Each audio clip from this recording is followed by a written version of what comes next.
What is happening, everybody? Welcome back to another video, and I want to talk about something that I think every guitar player I've ever known typically skips what I'm about to tell you about, because, you know, we get on that scale fast track, and a lot of times when you're starting out to learn scales and stuff, you skip this, and if you want tabs for the lesson, that is linked down below in the description as well, and we're just going to jump on into this one and go ahead and talk about this one thing that all guitar players seem to skip, and it's so crucial. So let's go ahead and jump into it. Now you're probably sitting there wondering, what is this clickbaity fool trying to tell me now? Well, what I'm talking about is chords. Now you probably learned chords, but you probably learned your open cowboy chord, basic position chords, maybe bar chords, stuff like that. But are you learning the chords that are kind of tucked away inside of the scale? They're the arpeggios. So I'm going to show you some very simple ones. But when I realized this, and I learned this much later in learning the process, and I really wish that I would have learned this earlier. And it's a big regret of mine not listening when people kind of told me to learn this stuff, and I just ignored it and went ahead with my scale way. But let's talk about chords that are inside of the pentatonic scale. Very simple chords are tucked away inside of the scale, and we might not even realize that they're there. There's also more complex chords in there. But we'll start very, very basic at the most simple chord, which is the minor major chord. So we're gonna do a minor chord. So if you know how to play your box 1 of your A minor pentatonic scale, oh, maybe. Do I know how to play it? There we go. It turns out I do. So inside of that, I actually played a lot of chords right there, just playing that one scale. So in your A minor pentatonic scale, it's made up of 5 notes. Now, an A minor chord is made up of 3 notes. So 3 of those 5 notes are actual, chord notes, chord tones, inside of an A minor chord. So this is where, for one, learning the notes that are inside your pentatonic scale, extremely crucial. I recommend going through and learning them exactly what you're playing. A, C, D, E, G, and then keep working through them. Go to your next box. Know that that's an A, know that that's a G. Stuff like that is very, very beneficial, especially with what we're getting ready to do. So let's talk about what makes up an actual chord. Now, we're not going to dive too far into this. What you need to know is that your chord is made up of your root, your minor third, and your fifth when you're dealing with strictly a minor chord. Those are your 3 notes. So, there's a number system involved kind of in guitar, but we're not going to dive too far in that, like I said. You're just going to have to believe me. So your 1 or your root note is right here. That's your A note. So anywhere you have an A note, that's your 1 or your root. Now the next note in line is actually this C note, or the 8th fret on the low E string. That is what's called your minor third in this situation. So there's our minor third that we need.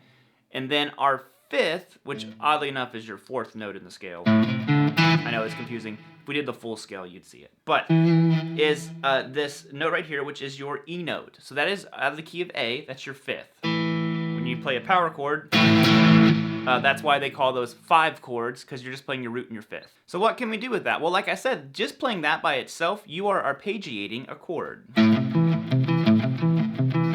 You are perfectly outlining an A minor chord right there.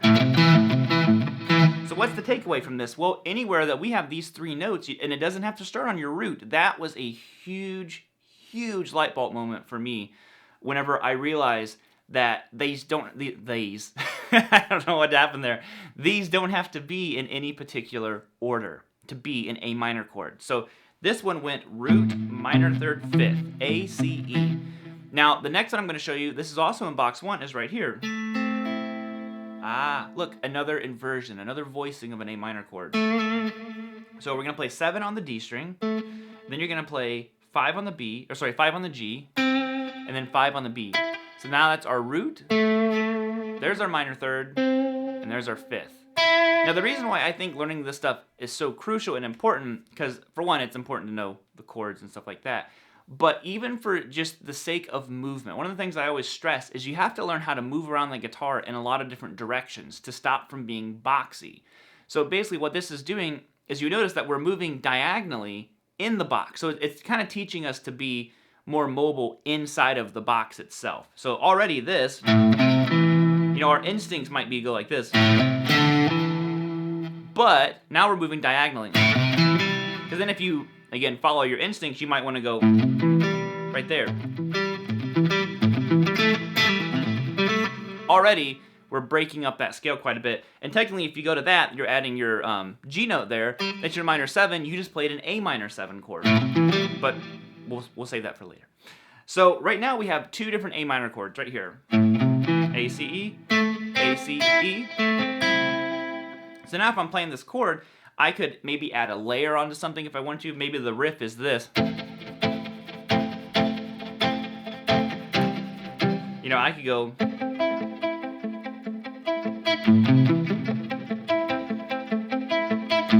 I know those notes are going to fit and sound perfect because they're already being played. They're part of the chord. So another one I want to show you right here, a very simple one, is this. Boom. Right there. That's a C note. So notice we're starting on our minor 3rd, going to our 5th, and then going to our root. So that's just holding down 5th fret. I'm barring my fingers across the strings. 5, 5, 5. Okay? So that one, again, boom. There's another chord. Another voicing. Right there. Now I'll show you another one that's right here. You've probably done this one before. If, you know, in typical rock licks, it's 5 on the B, 5 on the high E string, and then 8. So that's starting on your 5th, going to your root, and then your minor 3rd. Look at all these different ways we've played one chord in one box. This is why when I started learning this stuff, my mind was just like, whoa, there's so much stuff, and this is one box. Now, here's the cool part. So play an A minor bar chord. Look at how many notes you just played that are part of your A minor pentatonic scale. So many of those notes, all of them, literally all of them, but you're covering so many of them. So I was trying to like bar my fingers in some weird way, and it just wasn't working. But so look at that. That's one box with 4 different A minor chords, and there's a lot more than that. Like I said, you don't have to have them in any typical, you know, order, any particular, not typical. So I could start on an E note here, go to my C note, okay, and then what do I need? I just need an A. So I could add my A note here, you know, a whole new voicing of an A minor chord. Just mixing that up. Okay?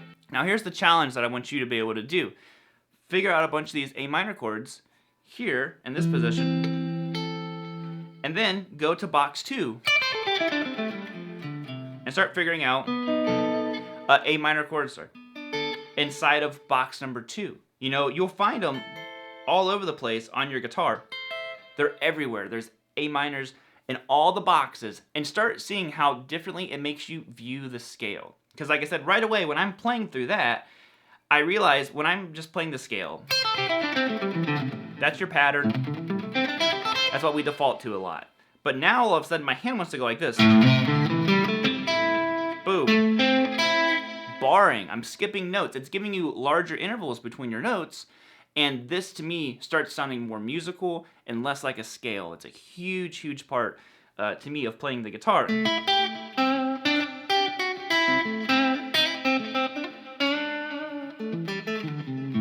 You know, so right there, you know, I'm moving around in a lot of different directions, and a lot of it is from learning stuff like this. Now, the other thing I want you to kind of take away, and I mean, I've never known if this was the best way to do this. This is just how I kind of like related to stuff, so I guess take this with a grain of salt. But I always like to, when I learn these chord shapes, is I paid attention to the notes that I was playing, for one, so I wanted to understand what I was playing, but I really focused on where the root was.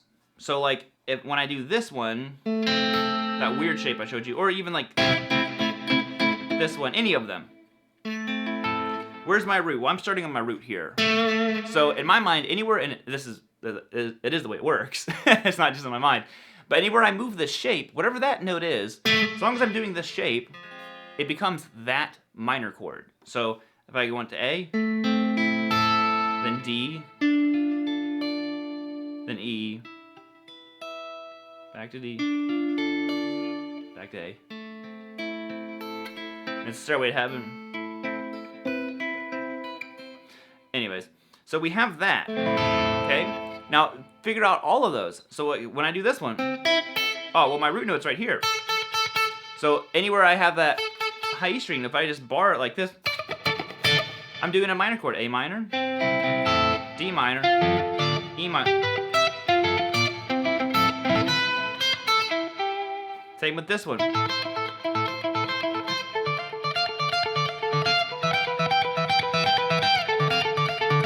And we haven't even talked about major chords yet. We're not gonna do it in this video. That stuff was some serious breakthrough moment stuff for me when I realized that this was one chord and one box, and it flipped the whole box upside down on me. I was like, I have been doing this wrong the whole time. I mean, there's no wrong way to do it, but it just was such a huge light bulb moment for me. And so what I did is I went from box 1, and I was like, okay, and then I went to box 2, and I figured out, you know, a bunch of different chord shapes. Who knows if I know all of them? There's like so many to figure out. Then 3, 4, 4. Then I was like, okay, well, I need to expand. I want more, you know, complex chords. So I started doing minor 7s.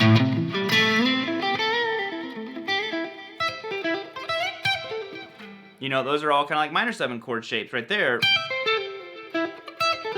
You know, and then I'm kind of coloring them a little bit more, and it's still pentatonic. Now I'm using 4 of the 5 notes of the pentatonic. I'm using literally almost all 5 notes to play that one chord. You know? So there's just a lot going on with stuff like that. So sit there and learn your, you know, different triad shapes, chord inversions, all that kind of stuff. It's really, really crucial. It helps a bunch. If you have to, start with your pentatonic scales. I always say start with whatever you're strongest in. So maybe you're strongest in the major scale. Start with the major scale, figure out chords. If you're strongest in the pentatonic scale like me, start with your pentatonic scale and build off it that way. But other than that, I'm gonna bounce on out of here. Hope you guys dug it, and until next time, yo, peace out, homies. Rock out!